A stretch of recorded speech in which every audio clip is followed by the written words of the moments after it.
What I'd first like to say is I'd acknowledge that our audience today are joining us from all across the world. So good morning, good afternoon, good evening, wherever you are. And we'd just like to say thank you for taking the time to come and listen today, particularly if you're in one of those less favourable time zones. I'd like to welcome you all to Innovate Let's Talk, which is our hot topic webinar series that dives into the latest trends and news within higher education. For those that don't know me, and I'm sure there'll be many of you, I'm Dan Ramsden, Stakeholder Manager for Pearson International Higher Education, and I have the pleasure of facilitating today's discussion. So the purpose of Innovate Let's Talk, for those who've never been before, is to inspire healthy debate and conversation around key themes within the sector. And as always, I'd like to make this an open discussion and debate. I always encourage the audience to contribute to the conversation, and where possible, if you'd like to come into the conversation onto camera and onto the microphone, we'll do our best to bring you in. But please bear in mind that, unsurprisingly, this has been our most well-attended webinar. And so due to the volume of attendees we've got here, I apologise in advance if we don't quite reach everyone. We received many questions from the audience ahead of today's session. So firstly, thank you to everybody who raised those. We've grouped those together as a panelist group, and we'll hopefully cover all of those points throughout the session. So what's this all about? As we all know, the education sector is constantly evolving, and technology plays a crucial part in that transformation. And in recent months, I'm sure all of your news feeds, social channels, internal and external communications has had some sort of focus on ChatGPT and the impact it'll have on higher education and wider society. So I asked ChatGPT to define itself for me for today's session, and it defines itself as a language model created by OpenAI, a company that focuses on artificial intelligence research. It's a computer program that uses deep learning techniques to understand natural language and generate human-like responses to text-based input. In simpler terms, it's a type of AI technology that can understand and respond to written messages like a human being would. So today I'm delighted to be joined by 5 panelists who are going to share their thoughts and experience on artificial intelligence in the context of higher education. We've got experts from various fields, including education, technology, and AI, who'll provide their own unique perspectives on this topic and help us unpick some of the key questions around the natural language program. In this discussion, we're going to explore the pros and cons of ChatGPT in more detail and discuss how they may impact the sector. We're also going to share some examples of how chatbots are currently being used in higher education and explore the potential for future application. We're going to cover its reliability, AI detection tools, how it can be used to support teaching and learning, and the impact it will have on universities' academic integrity policies. I'm also very confident that we'll cover other areas of interest too. So all that's left for me to say is thank you so much for joining us today. I hope you find this discussion very valuable and you get some insight and perspective on the use of AI and chatbots in higher education. So without further ado, I'd like to introduce you to our panelists. And today I'm delighted to be joined by Alexander Gegov, who is Reader in Computational Intelligence at the University of Portsmouth, Hashim Khan, who is a medical genetics undergraduate and senior student ambassador at Queen Mary University of London, Jonathan Dempsey, who is executive to the registrar at Brunel University London, Michael Webb, Director of Technology and Analytics at JISC, and Paula Shaw, Associate Professor of Online Teaching and Learning at the University of Derby. Now, before we get into the meat of the questions, I'm just going to hand over to Paula, who I know has got a few words to say around this topic and on some other things as well. So, Paula, I'm going to hand over to you. Thanks, Dan. I just want to say a few words about this session and the other sessions that we do as part of HE Innovate. So across the sector, there's many questions recently about why more women are not invited to speak about technology and education. And as it was International Women's Day yesterday, I thought I would start with this. So if we put this into a historical perspective, technology has a strong male dominance, and this can make it more challenging for women to feel confident and valued in technology-related discussions. Also, there's a lack of representation. So I'd like to point you, if you're interested, to a very informative broadcast by Lara Levinson of the BBC Click programme, called A Documentary by ChatGPT, and you can find that on the BBC Sounds website. But back to our community, it's about building on the principles of providing diverse voices across academia. We want to engage experts, professional services, students and academics. We call out to our community for topics, and of course we have speakers, but we can only have 4 or 5 in the debate. But most importantly, we want to try and answer your questions. So every event is uniquely different. And in this arena, I'm an enthusiastic amateur, I have to admit. I'm not a computer scientist. But as I spoke to you all about the HE Innovate Awards, we're all pioneers charting this new landscape. So for today, let's talk about AI with these early pioneers, and perhaps we'll return to this topic. In fact, I'm sure we will return to this topic later in the year with some more applied and practical debate. So I'm sure at that point we'll be able to engage more women and more diverse voices to join in the debate. So back over to you, Dan. Thanks, Paula, and thanks for contributing on that. So I'm going to start by asking all of our panel, ultimately, what do you think is the single biggest concern and single biggest opportunity in relation to ChatGPT in the context of higher education? And so alphabetically, I'm going to start with you, Alexander. Thank you, Dan. I'll start with the opportunity, because I think I'm a cautious optimist about AI and also what ChatGPT can do. And I think ChatGPT is a great technological achievement which could help students with some of their assignments, especially for some more generic topics, because in this case usually kind of gives very reliable answers. However, the main negative is that it's not sophisticated still, it's not ideal, and especially if you've got some very specific queries, it could come up with some factual errors, inconsistencies, and so forth. So it could be quite misleading. So there are two kind of aspects of the argument. I'll stop here. Thanks, Alexander. Over to you, Hashim. Well, as someone who's currently in the academic space, it seems to be a lot of the talk right now is ChatGPT. My perspective on it is it can be a very useful learning tool, but I think the concerns are stemming from, are we using it as a replacement for our own brains? So it's similar to a lot of fields where artificial intelligence has taken precedent over human interaction and humans doing the work themselves, which also relates to biotechnology, as in it's useful in some regards, but there is certain situations where it's not useful. So I think people are struggling to find which niches does it actually fit into and which niches does it actually take away from. So that would be my opinion on it. Thanks, Hashim. Jonathan?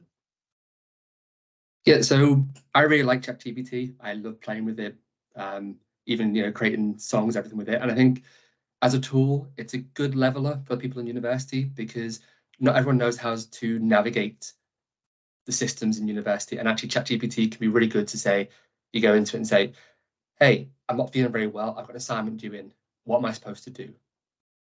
And ChatGPT, I've done before, will give a really good answer and say, go talk to your student support, look at extenuating circumstances. And it's a really good tool for those things for students who have not been to university before, not too sure how to get around it.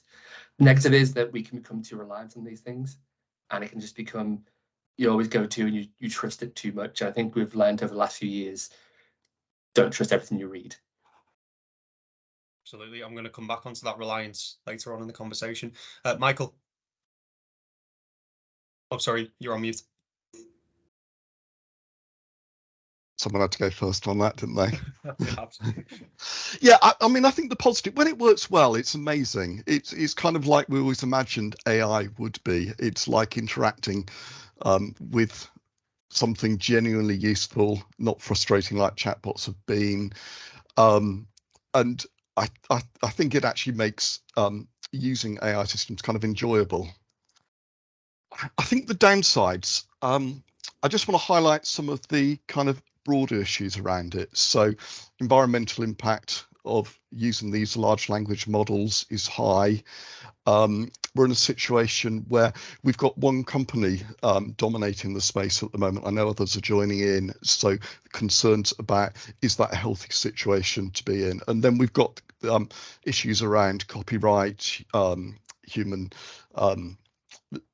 behind the scenes, doing things like the toxicity filters and things like that. So I think we need to be aware of what's happening behind, as well as all the cool stuff that we can do with it. Absolutely. Thanks, Michael. And Paula, over to you. For me, I see some of the challenges are that academics are on this journey. Some have already started on it and some haven't even heard about it yet. And that brings all sorts of challenges into recognising it when students are using it and how academics should, and the guidance that they then receive to act appropriately.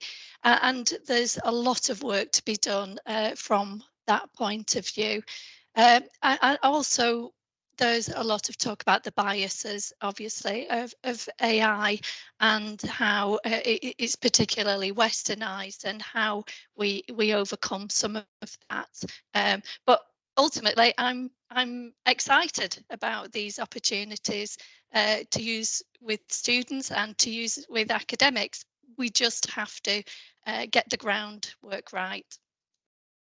Absolutely. Thanks, Paula. So Jonathan, one of the questions that came in, which sort of feeds into what you've just been talking about, is around the reliance on chatbots. So, what do you think we should be doing to spread awareness of the bias, polarization, and harm that can result from relying on things like ChatGPT? I think we need to talk about it. I think there's too much at the moment. A lot of areas like HE are saying, don't use it. You're going to be cheating with using it. So let's just ignore it and hope it goes away. It's not going away. It may not be this version of ChatGPT. It may be further models down the line, but we need to talk about it. And that comes into actually part of critical thinking of, view something presented in front of you, not just to accept it as it is. And with AI, you've got to understand that the people, helping to code it have their own biases, which end up within AI. We've seen it before where Microsoft had chatbots a few years ago, which within about a week's time was probably one of the biggest racists you ever saw on the internet. These things happen where you can't always trust it, and actually we need to start talking about it and saying how we're going to use it, how we're going to be, how you can use it as a tool. And if you try and bury it, people use it surreptitiously and will end up using it and trying to get around the system with it. So if you ignore it, that's the worst thing we can ever do. Being open and honest in class, talking about how we use it as a tool and the dangers of it, in the same way that reading any journal articles, you can't just take things on face value. So I think you just need to be open and honest about these things.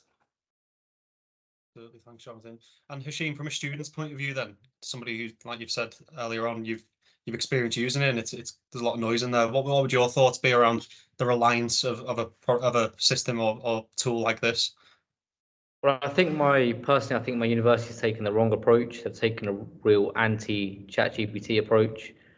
They keep emphasizing that it's not always accurate, it's not reliant, which I 100% agree with. But one thing I've personally found it useful for is, for example, I get questions during my lectures. Sometimes the lectures, they move quite fast, so I don't have time to answer all the questions that were given on each slide. So I'll go back, when I'm making my notes, I'll search them questions up on ChatGPT, and I won't rely upon their answer. I'll still do my own research, read the books that are related to my course. But I do think it's a good way to get information quickly that is fairly accurate if you already have a reasonable understanding of it before. I don't believe it's appropriate to be completely foreign to a topic and then search something and take that as gospel. I think there has to be some background knowledge before you utilize it. So it's more of a tool than a crutch. Absolutely. Alexander, as someone who is sort of our expert in this panel at the moment, what are your thoughts on ChatGPT's reliability? I know we've sort of touched upon it, but can you talk to us about how reliable ChatGPT is? Again, I would agree with what my colleague said, that in some cases could be quite reliable, especially for about kind of established subjects or queries on more established subjects. Let's say things like Brexit or COVID. But if you submit a query which is more specific, then may come up with some factual errors, inconsistencies, which could mislead the person submitting the query. Someone mentioned something about bias, which is something very interesting. This is a serious problem with many current AI tools, but there are recent developments in the field along the side of what we call explainable responsible artificial intelligence, and I'm sure you've heard about these recent developments. So they're all aimed at actually making most of these black box machine learning algorithms transparent to humans, and with the intention of discovering any bias so we can make them more ethical, more responsible, and in that way more trustworthy and facilitate the adoption of AI across society. So that's my view. Thanks, Alexander. And Michael, organizations like Turnitin, that they've sort of publicized that they can recognize AI written work. What are your thoughts on that? So on AI detection tools. Okay. Yeah. So I think that they're not the route to go down. We don't want to rely on them at all. I think, first of all, the problem is that the tools are very good, or the ones that I've tried, and I've tried quite a few of them, but not the Turnitin one, are reasonably good at detecting raw standard output from ChatGPT. Okay, so if you just get it to write something, put it in, they tend to detect it. They're very easy to get around though. So what they're doing is basically looking at the standard way that ChatGPT writes. You just technique that I like doing is just say use the word the less. Okay, a common word. It just change how it writes, and the detectors fail. So we're going to end up with an arms race. There was a story with students sharing how to get around it on TikTok, for example. Yeah, the vendors are then going to plug these holes. There's going to be armies of people sharing how to defeat them again, and it's just going to create a circle. So I think that's one problem. There's a second problem with false positives. So some people just happen to write a bit like ChatGPT. Their work's going to be flagged. We're in a situation where it's going to be their word against an algorithm. Who do you believe, and unpick it. And there's a third section, and I think here we're looking at it as ChatGPT just creating an output that the student submits. That's one use case. I like using it to give it some text I've written and say, can you make that a little bit more readable for me? Feedback on it and change it slightly. It's my content. It's my words. ChatGPT is refining it. It's just being something like Grammarly. Is that going to get flagged? It seems like an acceptable use. At the moment, I'm doing that in ChatGPT. It's going to be built into Word, all the tools that we use all the time. So we're going to end up flagging people that are using our standard day-to-day tools. Yeah, that's come up as a concern a few times on some of the things that I've read. So, Jonathan, over to you. And Paul are actually on this. You know, are there any, pardon me, any discernible language patterns that identify AI written assignments from those written otherwise? So I think it's sort of building on what Michael's just been talking about. And ultimately, how can we tell when a student uses ChatGPT to do an assignment? So Paula, as an educator, you know, what tools would you use making those assumptions?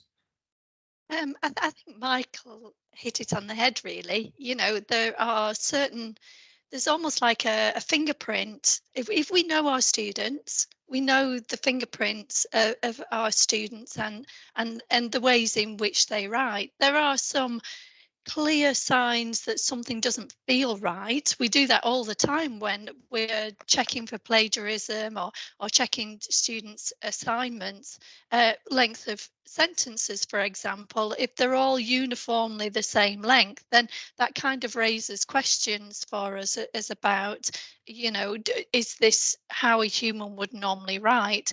But I think ultimately, you know, one of the best deterrents against this is to create more authentic assessments. We have to relook at the assessment strategy.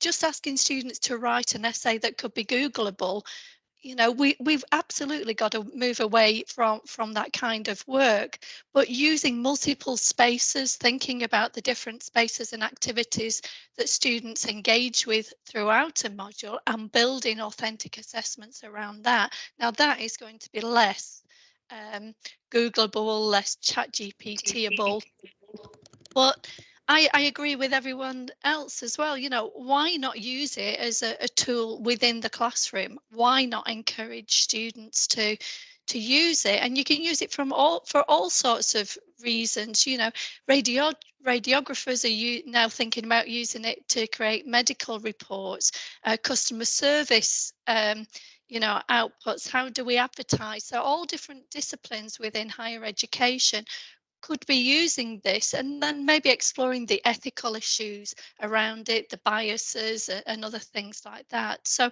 rather than shying away from it, use it as a learning tool within the assessment and teaching and learning practice. Thanks, Paula. And Jonathan, can I just get your thoughts on that as well? Yeah, so I work on the professional services side, and I've worked on a number of academic misconduct panels when we've had students who have plagiarised.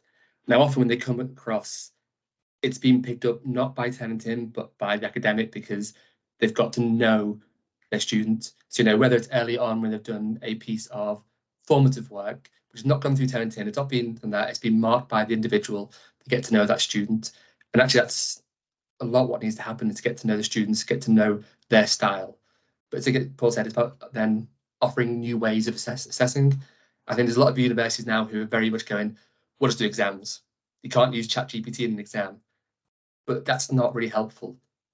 It's not going to, all we're teaching the students is to now learn things by rote and just spew it out. These tools are going to be used everywhere. So if we're saying that part of higher education is about helping a career, we need to help students to use these. Even Jeremy Hunt used it recently in one of his speeches to write it. And if the chancellor is using it, you can't really say to a student, well, if they're using it, you can't use it. So I think we need to make sure how we're doing this, how we're engaging with students, how we're talking with students. And it's spaces for management and higher education to say, well, actually, what are we going to do to level the playing field? Because the things as well, ChatGPT already has the premium version. It has the pay $20 a month for it. Straight away, you've already created now a barrier. So you've got your students who maybe get that, then you've got students who can pay the extra. And eventually that extra could be, hey, on the $20 a month, none of these detectors can find out that's been by ChatGPT.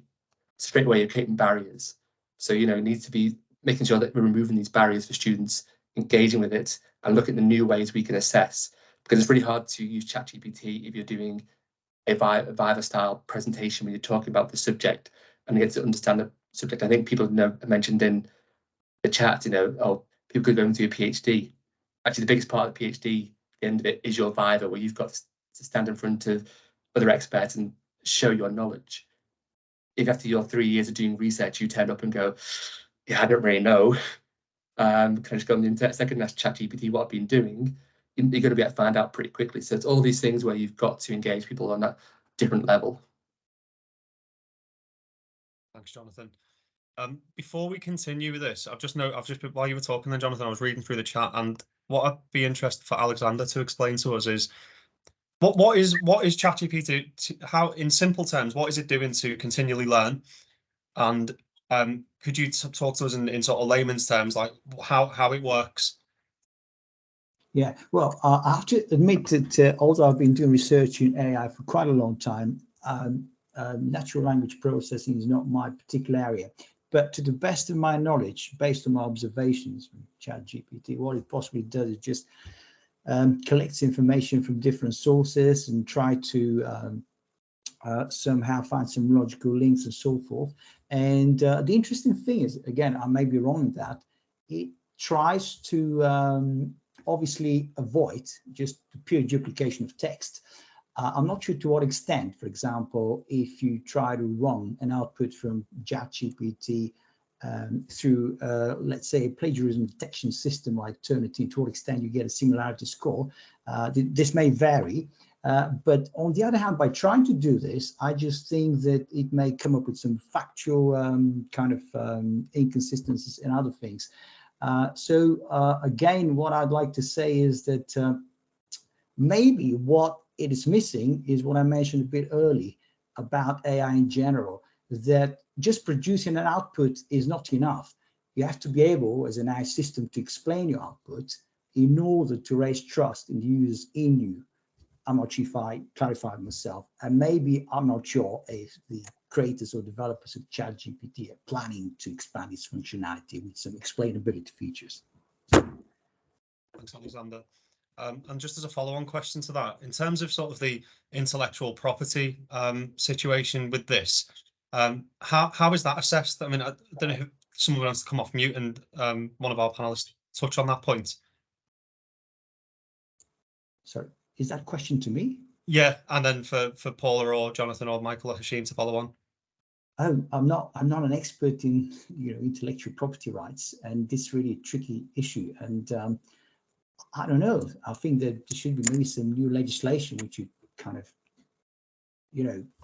highlight exactly how these things should be sorted out if any any complaints or whatever, and it claims about intellectual property when they should be attributed to maybe the developers of ChatGPT rather than the people who are using ChatGPT when it comes to writing books or lyrics for songs and so forth. I still think that maybe a good student should be in a position to write a better essay than one produced by ChatGPT, or a good lyricist should be able to write better lyrics for a song than what could be produced by ChatGPT. So maybe some of my colleagues have more knowledge on that, so pass on to them. Thank you. Well, I can say a little bit about what it was trained on, and what it respected or not. So it was trained on largely an open crawl of the entire internet. It was filtered on things that Reddit users like, which is a little strange, but that adds to some of the bias in it. So they wanted to work out what good articles were. Wikipedia and some books. So it was all things that were in the open. At the time the data set was created, I think that there wasn't intention that it was going to be used for this kind of commercial product. There are ways you can stop your content now being included in the crawl, but you could at the time. But the thing is, you didn't know it was going to come into the chatbot, so you wouldn't have blocked it. So there are concerns there. I think that concerns are coming out much more in the generative art space, where we've got things like DALL-E clearly plagiarizing artists' work. But I think going forward, we're going to have much more kind of open and robust discussions about what's actually included in the training of the model. Now people know it's happening. Thanks, Michael. So Paula, I'm just going to jump in, Dan, as well. Internet. This thing about attribution, that it's such a major thing in higher education that we're constantly reminding our students about wherever they're drawing their information from. How do we reference? How do we ensure that we attribute somebody's work? And I think some of the chat around ChatGPT is that when you ask it to create a piece of dialogue or a piece of work and it provides you with references, they're just not right. They are, a lot of them are fake, and it will try to justify itself and say, oh, sorry, I got that wrong. How about this? Does this look right then? So from an academic's point of view, and as I said, there are some of us who are further along the line and we're wary of that, but I think we've got an awful lot of academics still just stepping into this space, and it's very scary to think about a piece of text that they will receive from a student and just blindly accept those references as correct. We've got as much to do around training staff and their development as we have around students and academic integrity. Paula, we'll touch on sort of academic integrity policies later on, but just sticking with you, there was lots of questions that came in around how we can actually use this to our advantage. So Paula, could you please provide some ways that you can use ChatGPT effectively in the classroom to support learning? Oh, well, that's an interesting one. I've got some very excited colleagues where I am. Some of them have actually put in some seed corn funding to kind of look at some of the ways in which ChatGPT could be used. So I've got some colleagues who are looking at, obviously, I work in an online environment. So the content that is created for students is very important for us. So looking at that sentiment analysis, understanding, you know, how does it come across to students? Is it possible to reduce some of the workload of academics in some ways by reducing that content overload? I know of colleagues that have used it to create lesson plans.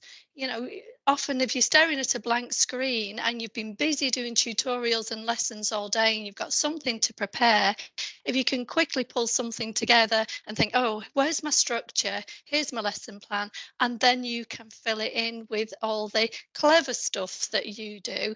Then, you know, pulling those structures together, that's another great thing that ChatGPT can do as well. And as I said, you know, creating some of those outlines of assignments and engaging students around topics within the classroom, starting with that as a starting point, and then getting students to critically analyse what's good about it, what's wrong about it, and taking that further so that you're building that academic integrity into the learning experiences. So there's a few that I'm aware of that academics are using already. Paula, I've just seen a comment as well from Jenny Murdoch, who said, this probably sounds amazing to Jenny, but totally agree with what she said. You know, most staff just don't simply have the time to look into using this sort of thing. You know, how have your colleagues embraced this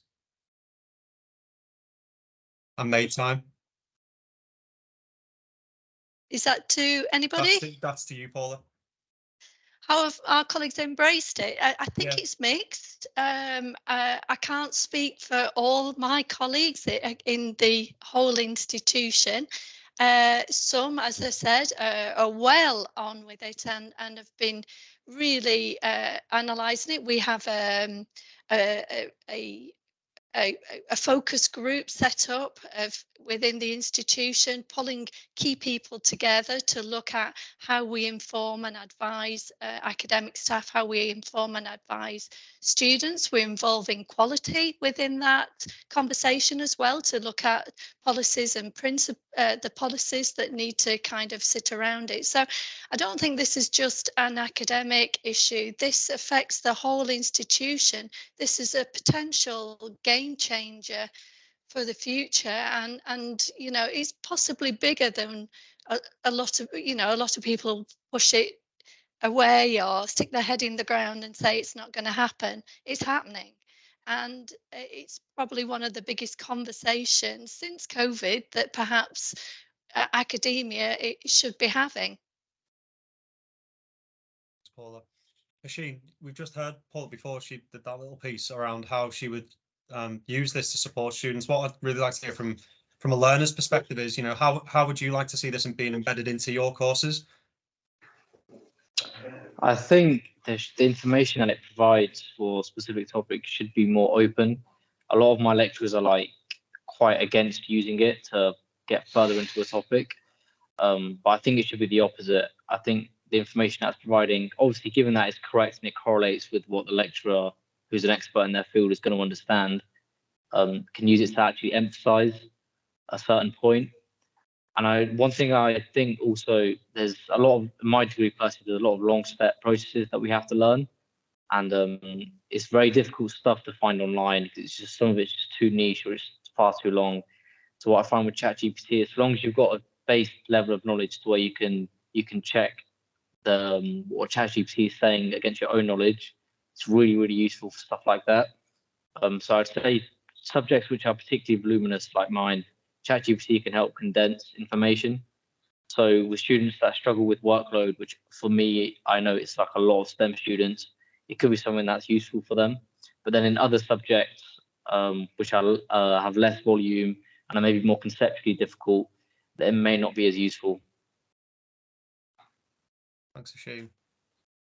Jonathan, there were questions, obviously you're on the professional services side of higher education. There were questions that came in around student recruitment activities and how ChatGPT could potentially support those efforts. Have you got any comments or thoughts around that? After student recruitment, again, universities are extremely busy trying to talk to students, and actually there's never enough time to discuss, you know, about programs and give the full thing. You know, students will often read the marketing bump.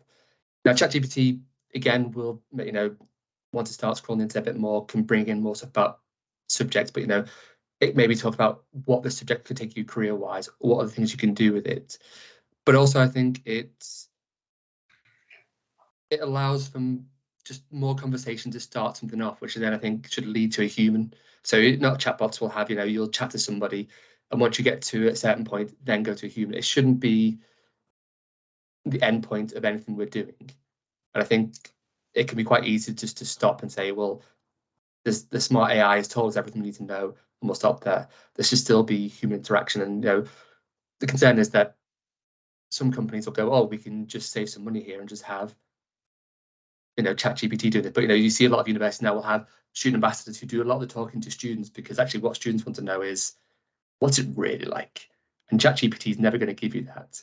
It's going to go, what's got the internet? So there's always going to have to be that human aspect in there. But it is a good tool that we have to use alongside things.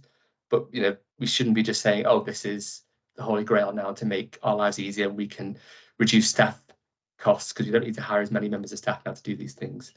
But going through things like personal statements and going through all those things, there's a similar way to assessments can help pick things out, and maybe not to say, oh, don't choose this person, but actually say, let's sort of correlate these people together and say, let's have a look through what they're saying. Are we seeing particular things coming through? And I think I keep saying it is a tool. It's not, it can be used as a hammer to crack this nut. It's not. It's a very precise tool to be used. I'll point people to Dr. Philippa Hardman, who does a lot of work on actually how to use ChatGPT and be very specific with it. She's really good at sort of doing the specificity of actually getting good answers back from ChatGPT with a good rate of actually coming back with real stuff in there. And actually, I'll put a link in the chat in a minute. And actually, that's part of the tool as well, about helping people to ask questions, because it's how you ask a question to something is very, very difficult. If I just say to you, what's the weather? Oh, it's raining. But actually, from a meteorological standpoint, that's not going to be great for an essay. So you need to ask more questions about, deeper down, saying what does the effect of the air pressure, having on these weather systems, whilst also there is increased pollution in an area. The specificity will increase those things. And the same thing with student recruitment. Students go in, how is a course? ChatGPT go, oh, it's great. Or it could come back and say, actually, don't do arts because you won't get a good job and not make any money from it. So you're probably best not doing that. Go and do law instead and make more money, which no one in recruitment will want to do that to happen. Yeah, I must admit, I hadn't thought of it that way before. That's really interesting. Ashim, you got your hand up? Yeah, I just wanted to touch on what Jonathan just said. So, because yesterday I was part of a student panel for prospective students, particularly in my school, which is biological and behavioural sciences.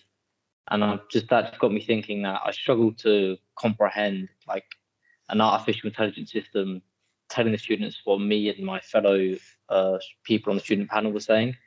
Certain things are just very they're too specific, and sometimes you need that experience and that human element, which artificial intelligence can't provide. And that also goes for other sectors, such as customer service roles, where a lot of the things can be replaced by a computer, but that human interaction, that human element goes, and that is quite vital to a lot of roles. So I think that's something that should be taken into account, that kind of can't replace everything with artificial intelligence. Rather, as Jonathan emphasised, it should be used as a tool. Thanks, Ashim. Michael, so obviously you work for JISC, who are a prominent organisation in the higher education space, particularly in the UK. Who, as someone who works closely with universities, who do you think should be responsible for setting policies around this? Well, in the end, it's got to be the individual universities, and it's going to be their choice what policies to make. And we're seeing quite a variety of them in the sector at the moment. You probably saw in the UK, you might have seen news articles that saying certain groups of universities were banning ChatGPT. I'm not quite sure they were telling the whole truth in the article. But in the end, each individual institution is going to have to make its own decision about what they do, and it's going to be quite specific to each course. So if you're, I don't know, some creative course, say, where it's being used all the time in the sector as the norm, you clearly want to embrace it to make it authentic. Other subjects it might not translate. So, you know, I don't think there's a one size fits all policy. Thanks, Jonathan. Paula, the other, a bit of a random question that came in, but we've put it in our agenda documents, was around ChatGPT's ability to create things like websites. What do you make of that? Should we be doing things like that? As I said, I'm not a computer scientist, so I don't really know about the creation of websites. I think we are at the beginning of a very long and big journey, and what we, you know, if we record this and then look back at this conversation that we're having in about 2 or 3 years' time, there's going to be so much more on the market. So asking the question as can AI do this now is probably like saying, you know, open the chocolate box, because in a few years' time the potential for so many different things, and so we won't, half of it we won't even realize that AI is doing it. I mean, there's particularly some of the older generation, they don't even recognize what a chatbot is when they're engaging with it with their bank and things like that. They'll just say that this person isn't responding very well, you know. So we've all got our different learning journeys to go through, and I think the potential is huge for so many different industries. Are our jobs at risk? I think that is perhaps a big ethical question that we should have out there. But, you know, I don't personally, like Hasim has said, we want that human interaction. So how can ChatGPT and other tools like this be used to take away some of the mundane tasks that we do? I do know of, you know, I've heard about a tool which can help mark, for example. Now, I'm not going down, but actually it could potentially be better than a human. It might have less biases than humans in terms of the marking and the consistency. So, you know, there's potential there, but then what do we want the academics to do with the students afterwards? And then probably spending more time on the feedback and the support and improving students' outcomes. You know, perhaps that's where we should be focusing our time. So I think there is so much potential, but we don't know what that is yet. Paula, I think when we were, sorry, Hashim, do you want to say something again? Yeah, sorry for jumping in. It's okay. That got me thinking of COVID. If you look, for example, when I switched to not even hybrid learning, just completely online and with Zoom calls and stuff. And if you look at it practically and logically speaking, it was more effective than in-person teaching, because you had no commute time, you had no travel time, you could do things on your own time, in your own space. You could communicate more effectively. Like the way I just raised my hand here virtually is very different to me doing that in a classroom. I have to be seen first. Another student might have their hand up. So logically speaking, it made a lot more sense for people to not go to the office, do it online, not go to school because they can do it online, they can do it on Zoom. But I know people in the workplace as well as the education space who, despite it being logically more effective, they just preferred the human element, which we can't replace. I don't think everything can be systematic and logical. Some things are just more enjoyable because they just are. So I don't think it's good to completely dehumanize ourselves and completely be like, this is more effective, we should do it. We should also look at just generally what we enjoy as well as what's effective. Thanks, Hashim. So when we planned to do this webinar, I was doing a lot of research, and you know, we've been using AI really for a long time. So things with spell checkers and predictive text. And I was looking at news articles from around the year 2002, I think it was. And, you know, editorial assistants were going to be out of jobs. We were all going to be stupid and so reliant on technology that we weren't going to sort of retain our human self.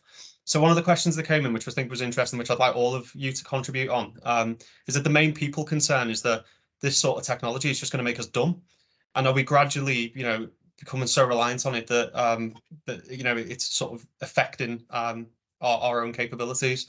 What is all of your perspectives on that? So Alexander, I'm going to start with you. Thank you, Dan.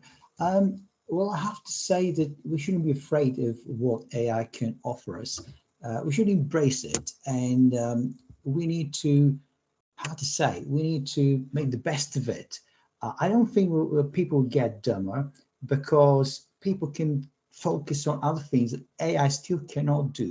And if you allow me to say, although there's been a very big hype around AI and there have been very significant technological developments, I think a lot of people, and among these are very kind of big authorities in the field of AI across the world, they still believe that we've just scratched the surface of what AI can do. Machine learning has been really very successful over the last few years, but only in very limited areas and for a limited number of tasks. However, there's another kind of branch of AI, which is called machine reasoning, which is still at its infancy at the moment. And this is in what humans are much better than AI in terms of reasoning, trying to make sense of the knowledge learned, how to interpret, to understand it, to argue about it, to for example, reason and to make inference on the basis of that knowledge. So I still believe that, AI will not take away our jobs, maybe it will take away the things we don't like from our jobs, dealing with a lot of, repetitive tasks or numbers crunching and so forth. And I just, as I said earlier, I'm a cautious optimist. I think we need to embrace that, and that people will get, smarter with the help of AI, but definitely not more stupid, sure. Thanks, Alexander. Jonathan, can I get your thoughts on that question as well, please? Yeah, I think throughout history, there's always been, when the radio came about, that's going to stop people reading, so therefore people will get dumber. Then TVs came along, well, that's everyone's going to have square eyes, and then social media, that no one's going to have any social skills whatsoever, whereas people are talking about more people in the world they are today now than ever. I think AI can unleash people's creativity. I think it can unleash their ability to think about other things. So like I said, it's allowing you to take those mundane tasks over. So actually, you've got that time to think, how am I going to do whatever, maybe it's a case of you go, this is my budget. This is what food I'm going to buy this week. This is what my kids like. Can you please design meals for the whole week for me? And actually it's designed your meals for the whole week because it knows what your kids like and it's done. And that's one thing off your table that you don't have to do anymore because it's done that for you. And that gives you maybe an extra hour to go and do something else. Maybe it's, the parent is doing a part-time course and they've got an extra hour now to actually sit down and do some reading. It's always going to be there to unleash people. And I don't think it'll ever be as creative as human beings. I bet if half the audience sits down and thinks what dreams they had last night, there's no way that AI will create anything as weird as you dreamt last night. Because human brains are amazing at creating things. And AI is only trying to keep up with that. Because of its, the human brain will always surpass these things because we have an imagination, and imaginations are really hard to program. Because how do you create the randomness of a human brain? We are strange beings. And that's always going to be the thing that we're going to win out on, how weird we are. Thanks, Jonathan. We are nearly coming to the part where we ask our audience to come onto camera. I can see Lindsay's got a hand up, but I'm just going to go to Michael quickly, and then Lindsay, I'll bring you in. Michael, can you just get your thoughts on that as well, please? Yeah, I don't think AI itself is going to make us dumber. I just think that we need to be careful about what tasks we are outsourcing to AI, though. A simple one, getting AI to summarize text for us might seem nice and a time saver, but what are we losing by not reading it ourselves? That's not necessarily making us dumber, but let's think about what we actually want to do as humans and what we actually want to outsource. Michael. Lindsay, I'm going to attempt to bring you on now for you to comment or ask another question. So I'm just going to bring you in. So if you come off mute, you should be able to talk to us. My camera has been enabled, it says. Hi, thank you very much. I thought that was an incredibly interesting statement about AI not having the creativity that humans can demonstrate. My question, though, is about, I think it was Fabulous Paul that shared it with me, somebody who has asked ChatGPT to write a knitting pattern of an animal, a sea animal, and ChatGPT did that. It actually wrote a pattern that the person then tried to make, and the only fault was with it, I believe, was the narwhal. I think it was a narwhal, and the tusk was a little bit odd. But ChatGPT actually generated that knitting pattern. To me, that's incredible, and that is creative. Is it likely that it got that pattern from elsewhere and just kind of brought it in, or has it generated, in the form of creativity, that pattern? Am I okay to go? Yeah, Hashim, and then yeah, if anyone else wants to jump in and contribute. I still don't think that's true creativity, in my personal opinion, because I feel as if something's there's a method behind something and it's a step-by-step thing, that's still a linear process. So I think truly lateral thinking and being creative is something that AI will never be able to generate. And I think that's purely something that's exclusive to the human brain. Yeah, I mean, Thank you.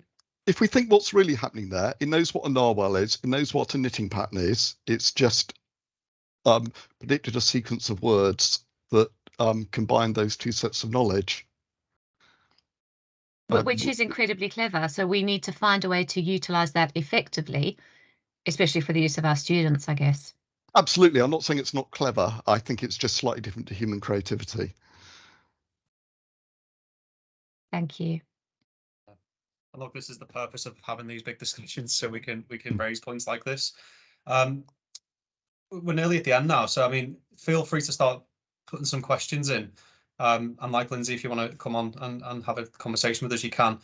We've got one more left in what was submitted to us previously before the session started. Just reading, okay.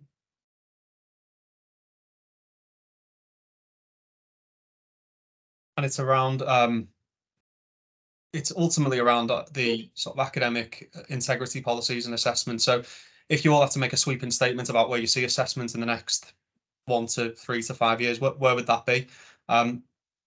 Michael, can I start with you? You can. That's a really big question. A lot of the debate that I see talk about the volume of assessment and that being a problem anyway. I think the AI issues are going to just exacerbate that. If it's easier to create more and more text output, that's not the direction we should go. So I think, you know, reflecting on volume of assessment is a sensible thing to do. If AI helps contribute to that discussion, that's useful. Thanks, Michael. Alexander. Well, I don't know crystal ball about the future, but I think that ChatGPT will be somehow embedded into the educational system. And as some of my colleagues said, obviously each university will decide in what way to embed this new development. And I think that maybe what maybe lecturers and educationalists will try to do is try to see how actually students could possibly improve an output generated by ChatGPT. And maybe we'll try to move to a system whereby we have, let's say, different types of assessments, similar to what we've got for PhD students like Vivas, because the best way to understand if a student has plagiarized something or whether they understand a particular subject is by asking them questions face to face, ideally, to try to explain their understanding of a particular, let's say, piece of text.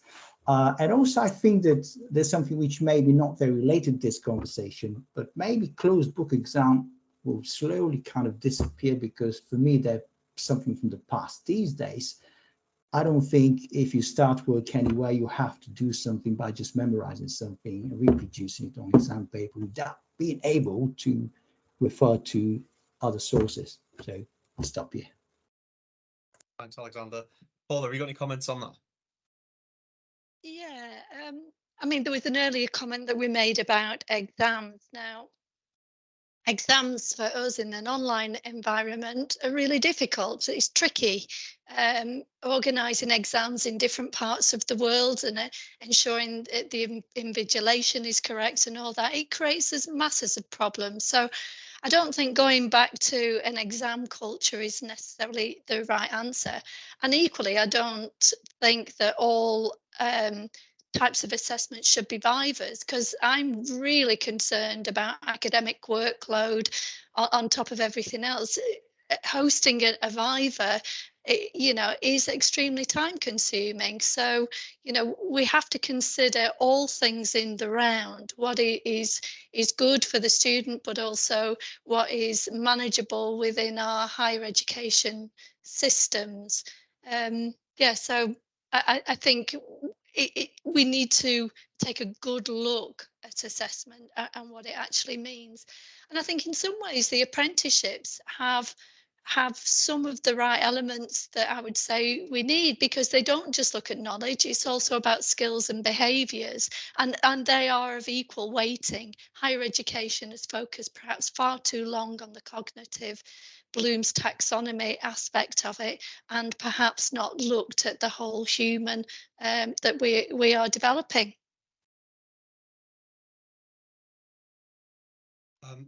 So we are 2 minutes, well, we're 2 minutes to very shortly. So I'm not going to ask another broad question of all of you, because we're just going to run out of time. Are there any final comments you want to make as a panel before I just close out this session? Following on from what Paula said is quite interesting, because I did have my first in-person exam today, and I found that a lot of it was just knowledge recall. Like, there was no critical thinking involved. There was no actual active understanding.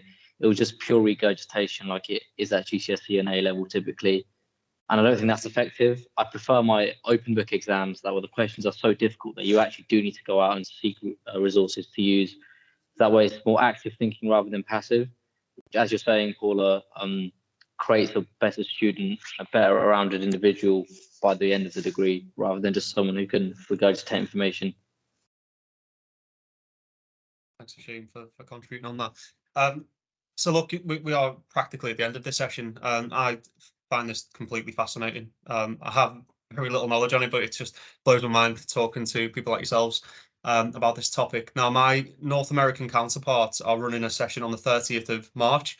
So when I send the follow-up email with the recording for this, I'll also send you a link. So if you would like to get other perspectives, they've got different higher education professionals with maybe different opinions and different perspectives on this. So if you'd like to continue this conversation with that webinar in a few weeks' time, then you're more than welcome to join. It's another free to attend event. But for now, I just wanted to thank all of our panelists for that really interesting conversation. And most importantly, thank all of our attendees for coming along today. I hope that we can connect again in the near future. And like Paula said, if we maybe reflect back on this conversation in 6 months' time, things might have changed dramatically by then. But for now, I hope you all have a great rest of the day and a lovely weekend. And like I say, I hope we can connect again soon. Thanks, everyone. Thank you. Bye. Thanks so much. Thank you, everybody. Thank you very much. Thank you.